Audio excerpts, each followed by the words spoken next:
ইসলামিয়া যদি একটি ইমাম নবী মুস্তাফা সাল্লাল্লাহু তাআলা আলাইহি ওয়া সাল্লামের হাদিসের প্রতি আমল করত, তাহলে একটি সুন্নাতের প্রতি আমল করত। এখন চারটি ইমাম, চারটি হাদিস এবং নবী পাক সাল্লাল্লাহু আলাইহি সাল্লামের সমস্ত সুন্নাতের প্রতি আমল হয়ে যাচ্ছে। বলুন সুবহানাল্লাহ। যেরকম সাধারণ ভাবে আমি বোঝাই, একজন ব্যক্তি একটি চায়ের দোকানে দাঁড়ালো, সেই দূর থেকে একজন দেখলো যে মৌলানা সাহেব চায়ের দোকানে দাঁড়িয়ে রয়েছে। এই দেখে মনে ভাবলো যে নিশ্চয়ই মৌলানা সাহেব চা পান করবে, কিন্তু সেই দেখে আবার চলে যায়। আবার সেই মৌলানা চায়ের দোকান বাদ দিয়ে আবার পানের দোকানে বসে যায়, কিন্তু পান খায়নি।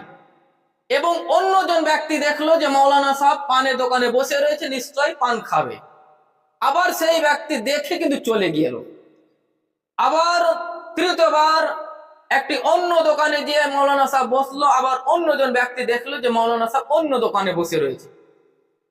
চতুর্থবার আবার মৌলানা সাহেব অন্য দোকানে গিয়ে বসে, তো মানুষ অন্যজন দেখে বলতে লাগলো যে মৌলানা সাহেব অন্য দোকানে বসে রয়েছে।